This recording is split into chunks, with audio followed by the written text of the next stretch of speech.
We're going to start by having the panelists go down and introduce themselves, talk a little bit about their work and what it has to do with EU-US relations. So let's start with Sean. Well, good morning. I'm Sean Heather. I'm the Senior Vice President for International and Regulatory Affairs at the U.S. Chamber. I also cover antitrust and have been working for the last 10 or 15 years on U.S.-EU related matters, going way back to the TEC, if people can remember that, which was a Bush-Merkel initiated initiative, and then more recently the TTIP, and now the TTC. And I'm Jens Jepsen. I represent Workday. I'm based in Brussels, Belgium, and I look after Workday's policy and corporate affairs activities in the European region. It's a pleasure to be back in Washington. It's been more than 2 years, and that's a long time for somebody who's been working on transatlantic issues for many years now. So thanks for the invitation. I appreciate it. Hey there, everyone. I'm Alex Greenstein. I'm director of the Privacy Shield program over at the Department of Commerce.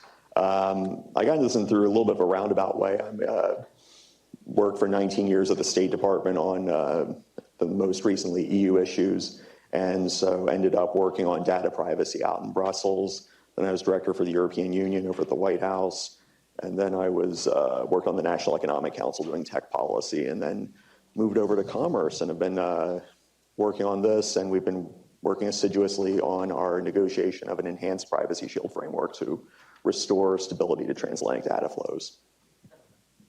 And I'm Alina Polyakova. I'm president and CEO of the Center for European Policy Analysis. Sorry, is there an echo on the mic? Okay, we're good. As an institution, we work a lot on transatlantic issues. Obviously, Russia and Ukraine has been dominating a lot of our work more recently, but in particular have been working for many years trying to understand how authoritarian states like Russia, China, and others are trying to use basically Western companies to censor the kind of information that their populations are able to see, something that we call digital authoritarianism. And as part of that, how the transatlantic community should come together and respond. So a lot of issues around the TTC now, obviously, broader questions about some of the legislative efforts in Brussels around the DMA and DSA and how that hurts or helps transatlantic decision-making, unity, and tech regulatory policy. Thanks. Thank you. With that, let's start right at the top with what's going on with Privacy Shield. I would love if Alex could, give us a briefing of what's going on with negotiations, what we can expect to see in the next couple months, and what some of the main sticking points are right now.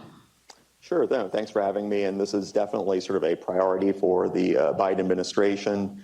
It's something that is it really cuts to sort of the heart of sort of like the transatlantic sort of values and sort of the importance of sort of the transatlantic economy to both the United States and the European Union and the role it plays in the broader transatlantic relationship. So a little bit of a history lesson. We're dealing with the fallout from the SREAMS II decision, which was regarding data transfers from Europe to the United States using the standard contractual clauses. However, and that's one of the EU data transfer mechanisms that, because the European Union has a presumption that data should not be able to transfer overseas unless there is equivalent laws in sort of the other country. That's under the General Data Protection Regulation, their data privacy law. And so the United States and Europe have negotiated a series of sort of agreements on this issue to enable transatlantic data transfers. However, on previous occasions, this has been struck down by the European Court of Justice regarding concerns about U.S. government surveillance and the availability of the limitations on that, and also the availability of redress for EU persons who are concerned that their data might have been inappropriately accessed. We negotiated an agreement a few years ago called the Privacy Shield Framework. That was struck down by the European Court, and now we are in the process of negotiating an enhanced Privacy Shield that would address the concerns raised by the Court of Justice in the SREAMS II case. It's important to note that what we're negotiating is only about national security issues and government access to data. We're not sort of revisiting the commercial elements of the framework, which the court didn't have any issues with. And so it's important to note that this is something that is it needs to be dealt with sort of between governments, because this is essentially about national security issues. And so what we're working to negotiate right now are something that threads the needle between sort of what the European Court of Justice requires under sort of European human rights law and fundamental rights, and then also sort of what is possible under sort of the U.S. Constitution, and then also sort of what is, I guess I would say, sort of advisable given sort of the national security commitments the United States has and our need to protect the United States and our allies. And I think that sort of as we've seen recently, I mean, it's a dangerous world out there, and that sort of reinforces the need for robust national security access to data with sort of appropriate limitations for protection of fundamental rights. And so that's sort of what we're focused on right now. This has definitely been a little bit of sort of a long haul, and we definitely recognize that there has been a lot of instability in data transfers, and that companies are operating in an environment of uncertainty right now about whether or not it's permissible to transfer data. And that's sort of why we and our partners in Europe are working to try to conclude this negotiation as quickly as possible, because we sort of recognize that it's having an impact on sort of both U.S. companies, but also European companies who want to be able to use U.S. services, and also, to be honest, do business here and operate their operations and factories and things like that here in the United States. And can you give us any timelines? It's a question I always get, and I can't really make any predictions, but we are definitely sort of, I think that we're sort of in the home stretch, and I think that, like, we hopefully will have good news soon, but I can't make any promises. Yeah. Okay, let's move on to Sean for a little bit and talk about some of the impact on businesses this uncertainty has had. What are you hearing from the business community on what it's like to sort of wait on a new privacy shield and not be sure if your standard contractual clauses will stand up, and how you're sort of feeling in the meantime? And more broadly, can you speak to just the EU-US relationship as the EU continues with new bills about data, AI, the DMA and the DSA, and how the US and the EU can align when the EU is being so much more aggressive than the US is? Well, there's a lot there. Obviously, this is the State of the Net conference. You all know more so than maybe anybody else I speak to how important the flow of data across borders is. It is the lifeblood of the modern economy, and so it is natural for companies to want to find legal certainty in terms of being able to support those data flows. What is important, and what Ashley said, is that while a lot of the attention is on Privacy Shield, the court decision a year ago last July, said that Privacy Shield needed to be struck down, but they put a giant question mark next to standard contractual clauses. And standard contractual clauses are the workhorse of data flows. Privacy Shield's important. It's symbolic. Lots of small and medium-sized enterprises rely upon it. But when you look at the bulk of the data flowing between the United States and the EU, it flows underneath standard contractual clauses. And this giant question mark, I think, has chief privacy officers and general counsels of major companies, both in Europe and the United States, kind of scratching their heads saying, what does this mean? And effectively, for the last 18-plus months, it has not meant that DPAs across Europe have brought judgments.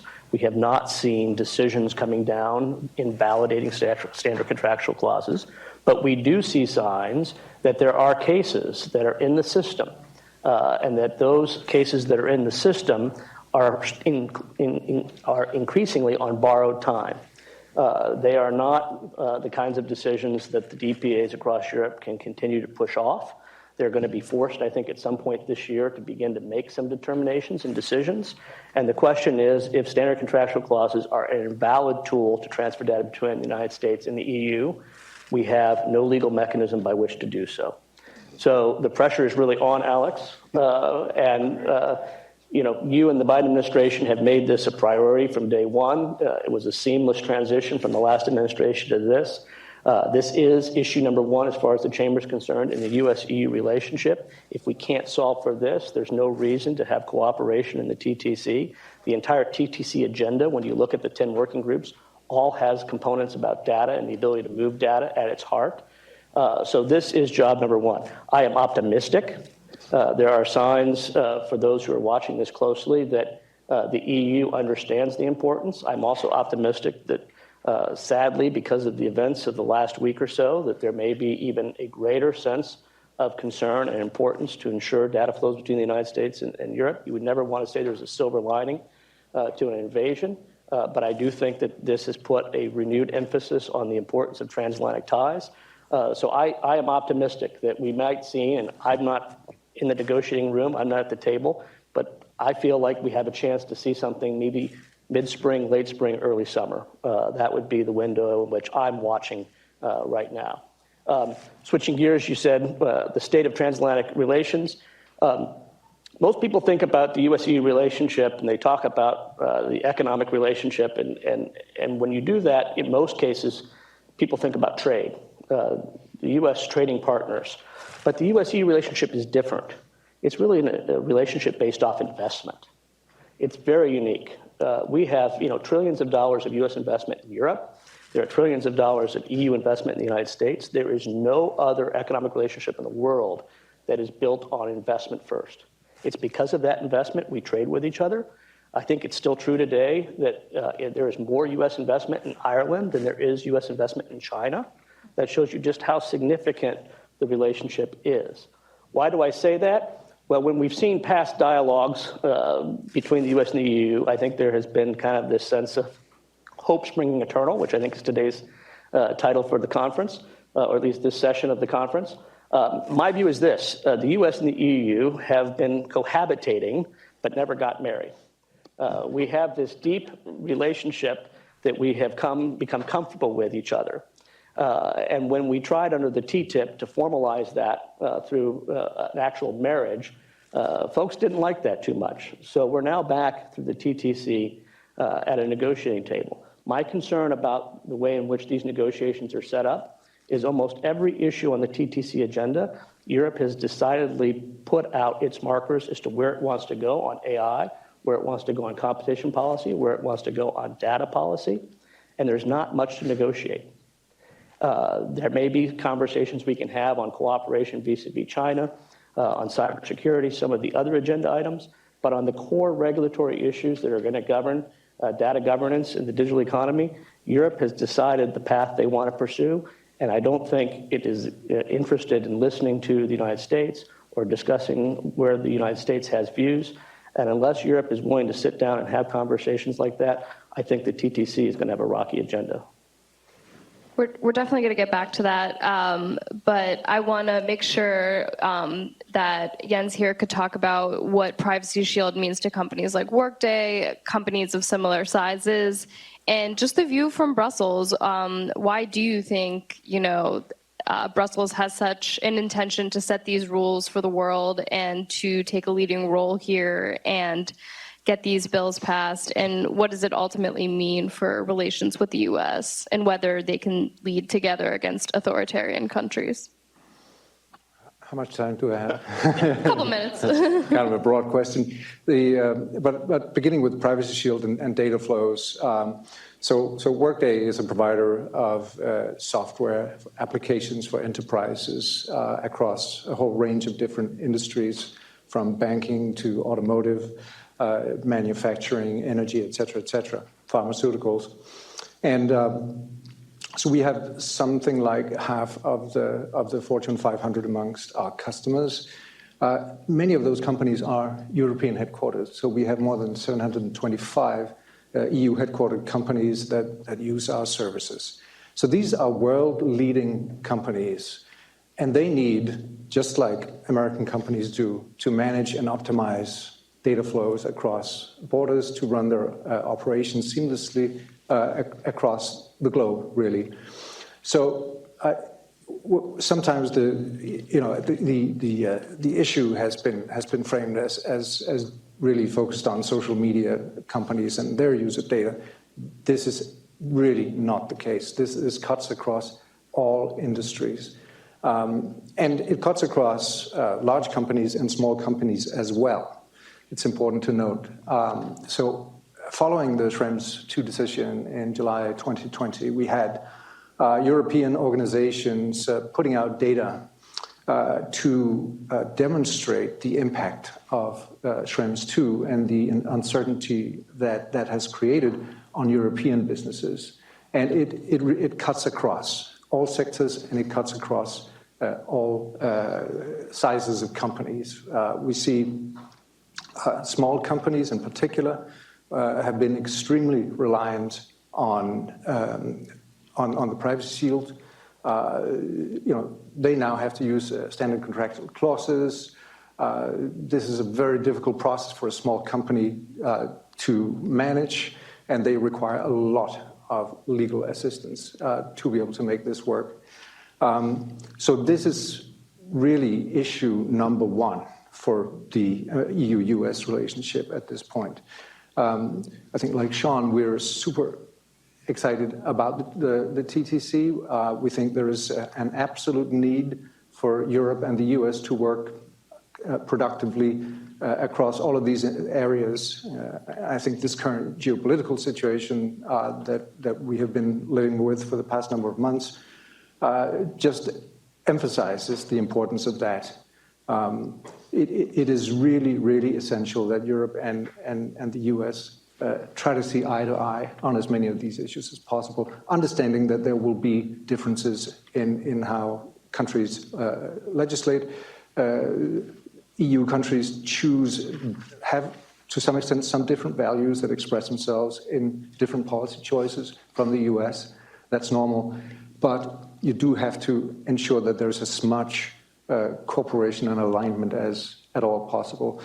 To your question about why does Europe move ahead so aggressively with legislation and policy in this space, taking European politicians at their own word, they sometimes frame it this way. They say, in this global technology industry that is, technology services and products that are integrated not only in the way we work, but in our private lives, education, healthcare, et cetera, that they choose a road where they take a proactive approach to regulating rather than seeing a more market-led development where where technologies evolve and get deployed, and then you try to deal with issues as they come up. This is I would say, a deliberate choice of European politicians that has advantages and disadvantages, but that's at a very high level how the situation. Thank you. And that brings us to Dr. Polyakova. So happy to have you here today. So there seems to be a lot of agreement on this panel that having an EU-US relationship over data flows and anything on the internet, digital, is important for the geopolitical sphere. As we've seen the past couple of days, the internet is very involved in what's going on right now. We have both Russia and Ukraine making demands of American internet companies to either invalidate accounts or to demonetize accounts. So do you, in your view, think it is important for the EU and US to be aligned on all these issues to be able to deal with the greater geopolitical problem, or is there room for some divergence between the two countries? Well, thank you so much for your question, Ashley. And I love going last because I have an opportunity to respond to what everyone else has already said. And I actually just wanted to pick up on where Jens left off on why we have seen a real divergence in the approach between certainly Brussels and Washington when it comes to the tech regulatory agenda more broadly. And I think, of course, Privacy Shield is very much at the center of it. I couldn't agree more that unless we have agreement on Privacy Shield, then what is the point of the TTC really? Because how are we going to make any forward momentum there if we don't have the basic agreements on data flows? And of course, the TTC is set to meet sometime in May, mid-May now in Paris, and it's been very unclear what the accomplishments have been and where the agenda is actually heading. That being said, I think what I've noticed over the last several years working on these issues is just a very different lens for understanding the geopolitics of technology in Brussels and Washington. And of course, in the European perspective, a lot of that focuses on individual data protection and privacy. In the United States, the lens is much more about national security. And I think it's very difficult when I go to Brussels or other European countries to make the point that this is about national security and that we have to prioritize that. And I think what's happening today, certainly with the renewed Russian war in Ukraine, lends just much more credibility to that perspective than that we should, number one priority, while data protection, individual rights is of course deeply important, but not when it goes against our broader transatlantic security. So that being said, it's been very concerning to see what has been a freight train of a regulatory agenda coming from Brussels, which, by the way, doesn't fully represent the views of the European member states themselves. There's actually quite a bit of divergence, certainly for some Central Eastern European countries, the Baltic states, and elsewhere, from what has become a very French and German-driven agenda on the tech regulatory side. And so there's a tendency, I think, to see things like the DMA and the DSA and the AI Act and all these things, from things we see coming out from Brussels, as representative of the European perspective. But in reality, it's not necessarily. And so there are a lot of smaller companies that aren't being classified as gatekeepers, medium-sized companies in places like Scandinavia that have a very active tech market, have some concerns that, they don't want to clamp down on US companies just to be replaced by French companies.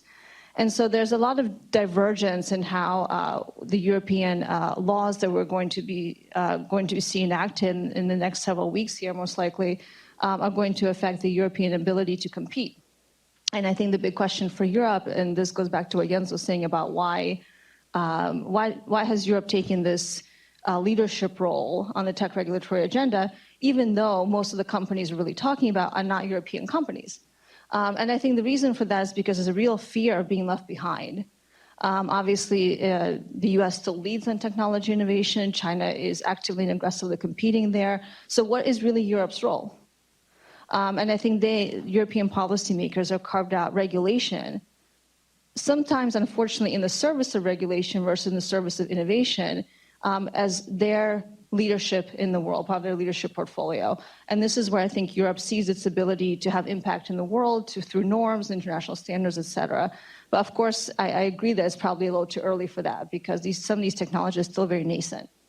And I think now that we look at what's been happening in Russia, of course, and China is also part of this dynamic, but to zero in on Russia a little bit, deeply concerning developments about how the Russian government has been using and abusing Western tech platforms in the service of digital censorship, in the service of digital authoritarianism.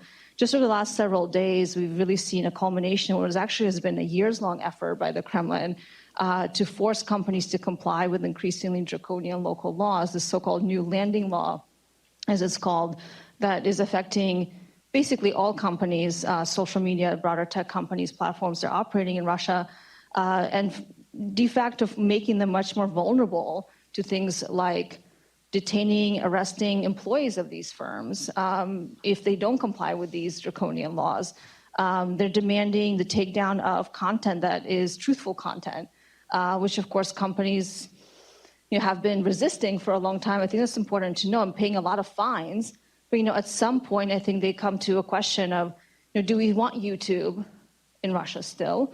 And of course, YouTube, for example, has been the only reason why Russian opposition voices or independent voices have had any avenue for expression in a deeply state-controlled environment.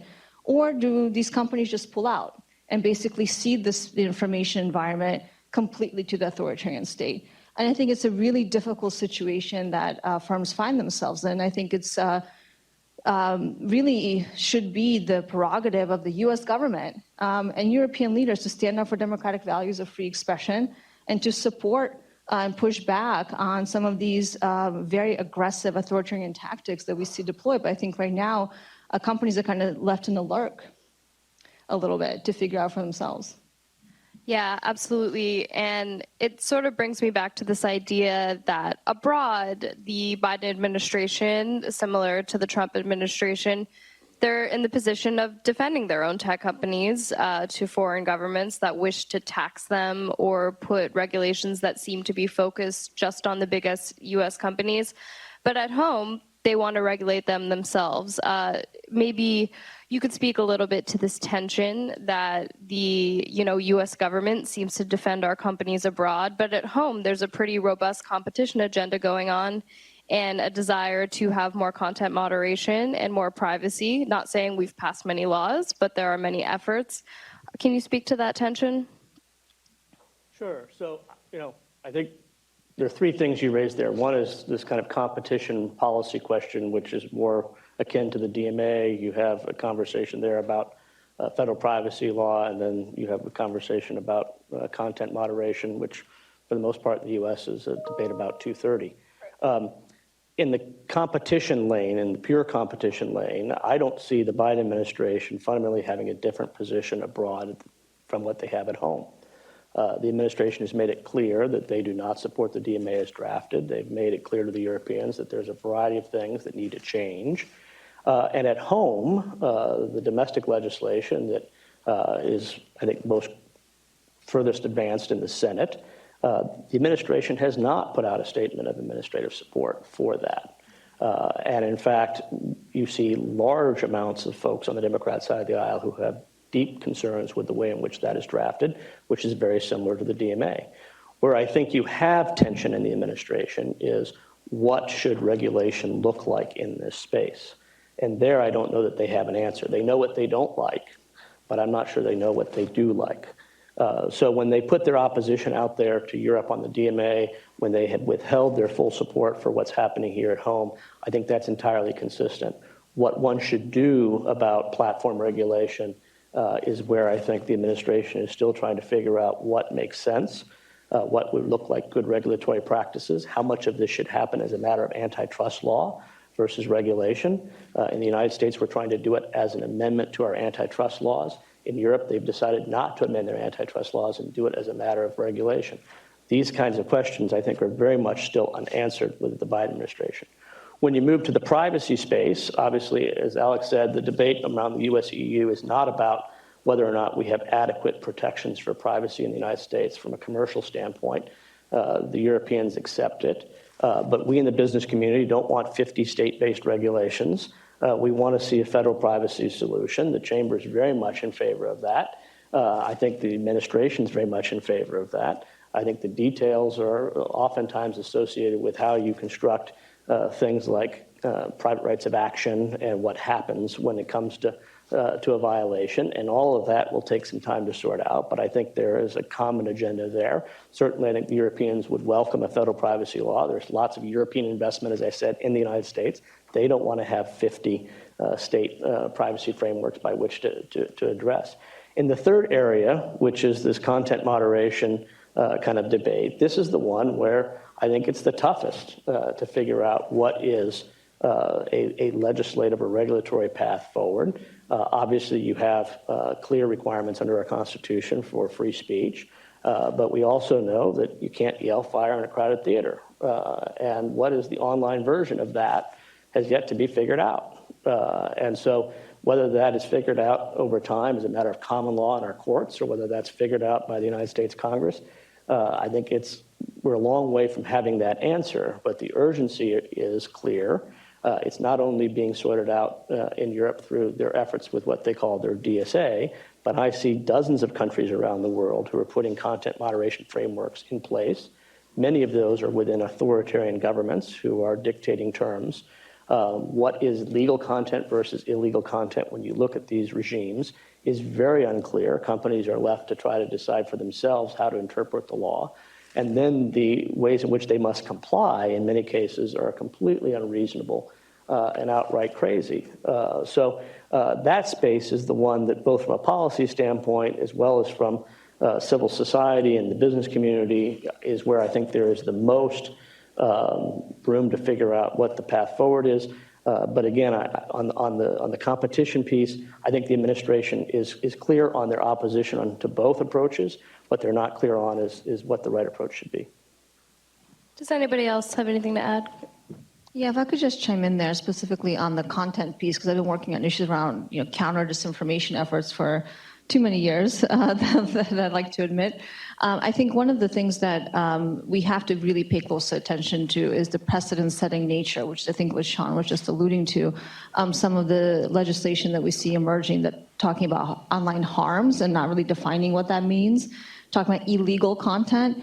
Basically, some of the European proposals have been copied and pasted by countries like Russia into their own law, and now that very same language is being used to repress and oppress independent voices, saying that this extremist content, that it's illegal content, that there's online harms in certain content, which is, of course, truthful content. So it's being used in the service of censorship and repression rather than what they're supposed to be used as. And I think this is where we also hit this real problem. We haven't talked about this yet, but around concepts like digital sovereignty as well. This is the same concept that the Beijing uses as well to talk about their desire to control the online space. And this concept has also become pervasive in the European debate as well. And so I think that question is, where do the values come in here? And if the United States and Europe are divided on the tech agenda front, then we'll be divided on the values front. And I think we need to start really pushing our governments to not leave companies just out there fighting the large authoritarian states on their own. It's long overdue. And frankly, I think the current situation is just so deeply disturbing that hopefully, I think there's a silver lining. Hopefully the unity we're seeing right now between Europe and the United States and the response to Russia will be channeled into greater cooperation on this particular agenda as well.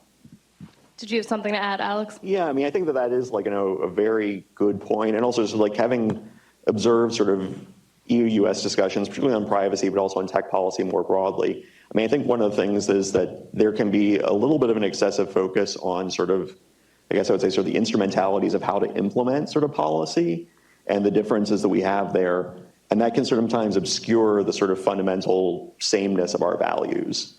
And I think that's something that really, I think both sides could sort of stand to work through, is sort of looking more at how we implement sort of our policies in practice and how that reflects sort of our fundamental values. I mean, the example I'm thinking of here is in terms of privacy. Certainly we have sort of different approaches to it, but from the United States standpoint, I mean, we argue that sort of it's not a question, it's not a decision between sort of privacy and security. You can have both of those things, but you just need to sort of have the right policies and approaches in place. And we're trying to dig into that. One of the things that sort of gets less attention than Privacy Shield, but there are discussions now at the Organization for Economic Cooperation and Development about what are the appropriate safeguards and limitations on government access to data. And really, this is bringing together practitioners from the national security communities in Europe and the United States, along with sort of people who are responsible for fundamental rights, and looking really deeply into sort of what are the best practices around sort of government surveillance. And we're finding there's a lot of commonalities there. And certainly, we have different legal systems in Europe and the United States, but when it comes down to it, the values that underpin them are quite similar, and you find a lot of best practices. And so I think that does give me some hope for this moving forward, that we have sort of more in common than we have different. And then also sort of certainly the current crisis, I think, does focus minds on that a little bit. That's my 2 cents. Yeah, thanks, Alex. That makes a lot of sense. And I recall Ambassador Bill Kennard saying in meetings that with the EU and the US, it was sort of the narcissism of small differences.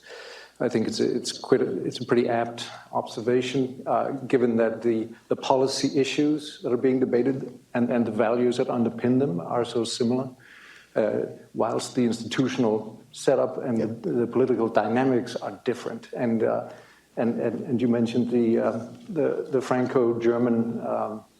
The locomotive is back on track. The French-German locomotive of European integration. After Brexit, there's a big UK-shaped hole in the union where there was this push or pull towards open trade, restrained intervention in markets, and so on. And so we really see that now. The digital sovereignty concept that you mentioned, President McCaul likes to talk about strategic autonomy. We currently have the French presidency of the Union, and this has been an incredibly strong narrative that runs across all kinds of policy areas. Just one quick example is there are cybersecurity standards being developed, which for the entire EU, that's entirely sensible to have that cybersecurity framework for cloud services across the EU to replace national standards. Brilliant idea. But what the French have tried to do is to introduce what they call sovereignty requirements. So that certain parts of the cloud services market can only be serviced by European companies with maximum percentage of foreign ownership, with no involvement of non-EU staff, with strict data localization requirements in place.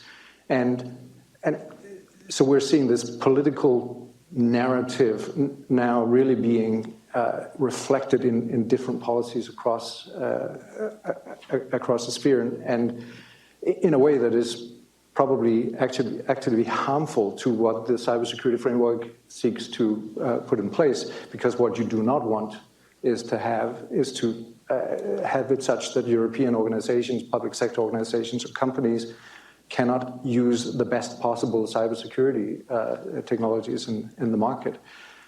So there's a lot of work for us to do on this.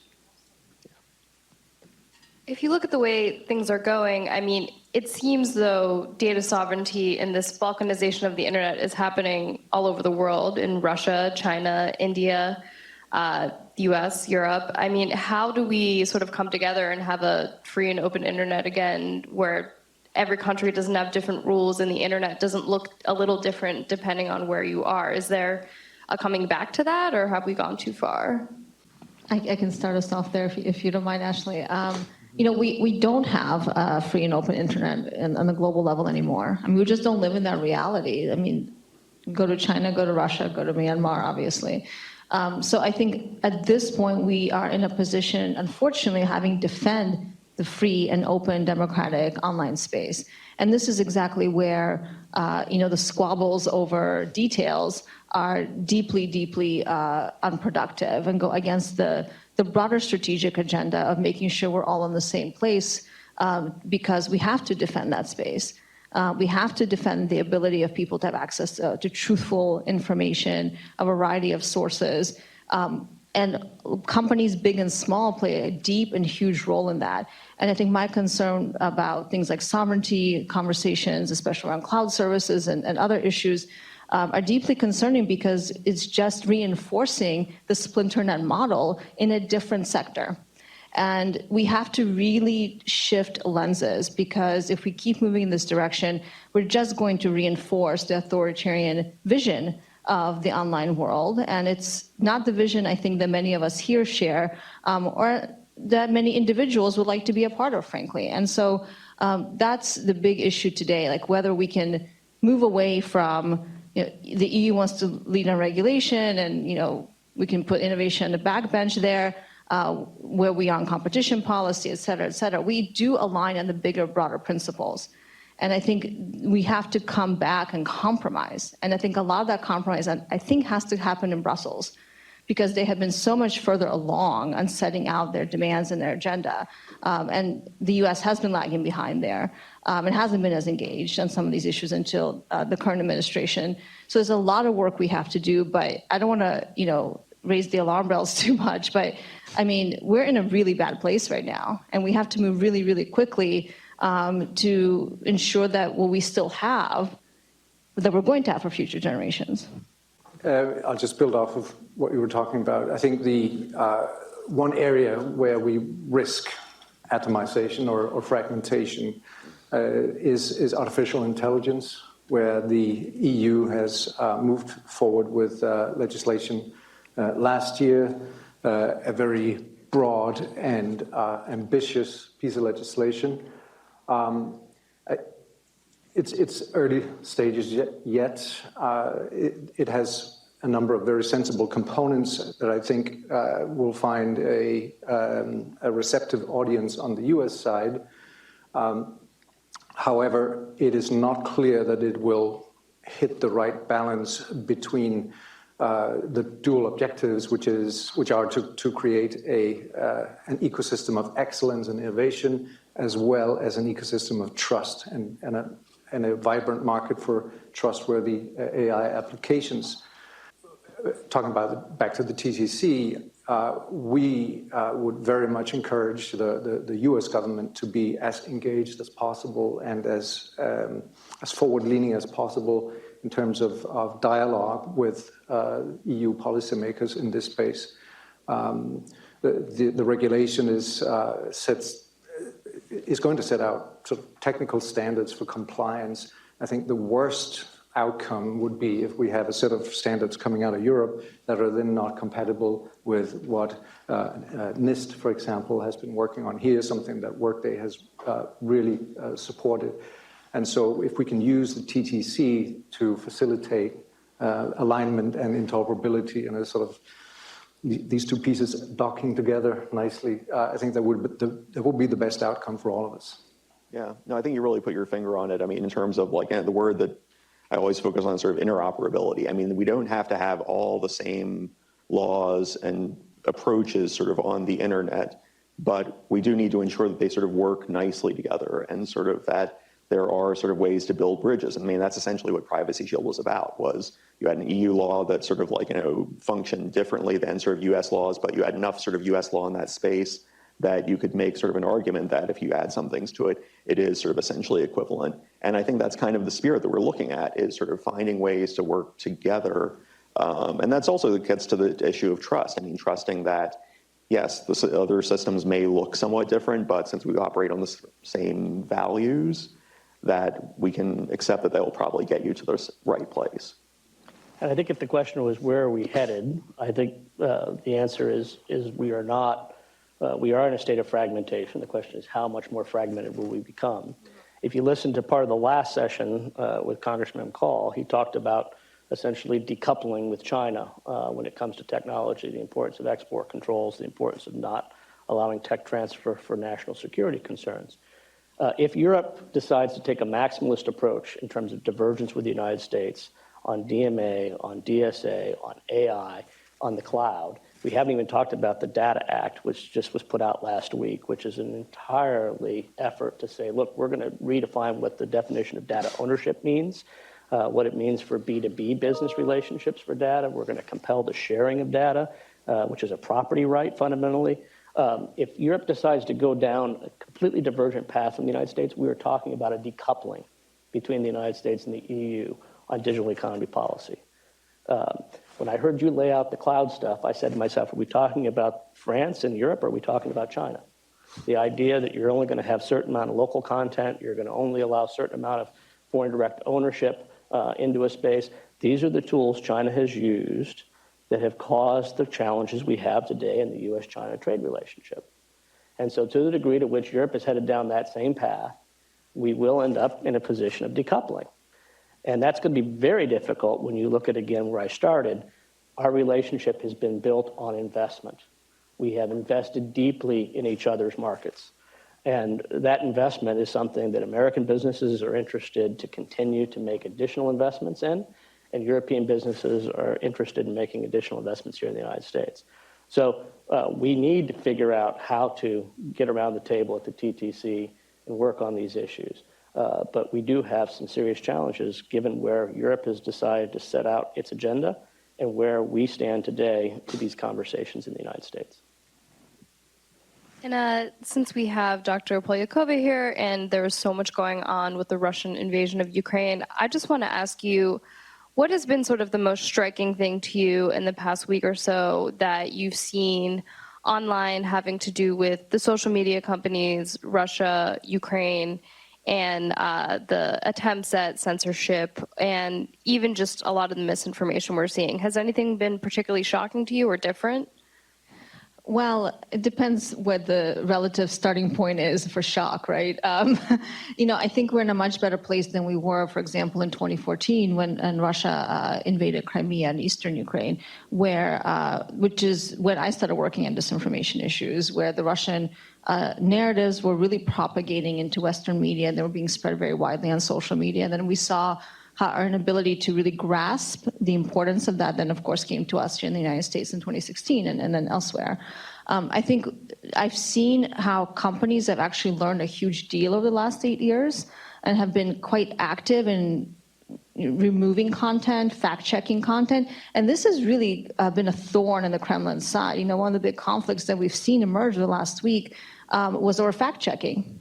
And Meta's policy of fact-checking content, labeling content, the Russian government demanded that they stop doing this, or they're going to basically start limiting access to their platforms in Russia, and they have been doing that, and Meta only partially is complying with this. And again, I think companies have been trying to push back. I think one interesting development has also been the European Union now banning Russian state-sponsored media outlets like RT, Sputnik, and others. And my understanding is that the companies are following the EU now, I guess, supposed law on this. And that's been a really positive development. But of course, I think the big question is, there are companies like TikTok, where are they going to go? Platforms that are operating in these authoritarian states, but are not necessarily as concerned about issues around false, misleading information.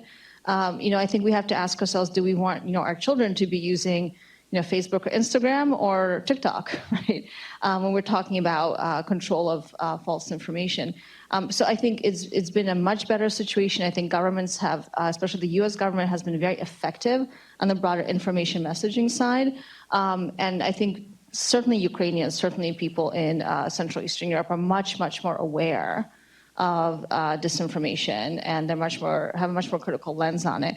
To be fair, I think to be honest, I should say, it's been really depressing to watch as well how deeply penetrating the Russian state propaganda has been Russian society, which again is why I go back to the point of, we have to fight to maintain freedom of access of information in these authoritarian states while we can, because that window is closing. And the majority of Russians, despite the very brave and courageous Russians, have been protesting the war and getting arrested and thrown in and beat up and all these things over the last several days. That's still a minority. And the reason for that is because most people are buying the state narrative. And why? Because they don't have access to other information. They're watching state-sponsored media because that is the mainstream media, and that is the dominant information source for many Russians. And I think we see what that leads to, right? So, it's a better situation. I think companies have learned. Unfortunately, I don't think governments have learned as much, because we still don't have, just a basic regulatory framework that will give companies some guidance on what they should or should not be doing. I'm not talking about, things we were talking about earlier, but just some basic guidance. And so now we have, companies doing all kinds of different things, as they have been for many, many years. And it's also creating a lot of loopholes. So, Twitter may be able to remove something, but Facebook is not, and et cetera. It goes on like that. So that is really limiting our ability to counter disinformation and false narrative on the online space. But I do think things are better than they used to be. Yeah, just last night, Meta announced that they took down a coordinated inauthentic activity attempt, but it reached far fewer people than it maybe even would have a couple years ago. Nothing like what we saw in 2016 with the US election. It was a much smaller impact. So a lot of what me and my colleagues have been seeing in the past couple of days is it's not so much these sophisticated online disinformation campaigns, it's just regular people going online and retweeting something that isn't from the current conflict, or was a picture taken out of context, or just something that was totally unrelated, but you got a bunch of people rallying in support of Ukraine to retweet it, and we see a lot of confusion there too. So the companies are in a tough position. You'd like to see the support for Ukraine and all of the retweets and the interactions we're seeing, but even some of this positive content or pro-democracy content is not accurate. So there's a lot to unpack there. I just want to make sure before we wrap up, if anybody had anything else to add broadly about Privacy Shield, anything we missed? And you said in a week, right? Yeah, no, next week it's done. Yeah, totally. Did you want to add anything? Well, I think it is just worth pointing out that this is a very concrete concern, the Privacy Shield, but behind that sits this whole other dimension of EU-US issues in the technology space. And looking at the geopolitical situation that we're in right now, this ought to focus the minds in terms of forging really productive cooperation on this in the very short term and on the other issues going forward. That should be something to strive for. Yeah, no, that's definitely our hope. And also I can say that sort of in these negotiations, I mean, we have really strong partners in sort of the European Commission. We worked with them on these issues for a long time. And I can say definitely sort of over the years, we've developed sort of a shared language, and they've developed a deeper understanding of sort of our approaches on surveillance policy. And yeah, there's definitely sort of a mutual understanding and a lot of goodwill there. And I think that's only growing. And so I think that makes me optimistic. Well, on that optimistic note, we will wrap up today's panel. And thank you guys very much for joining us. Thanks.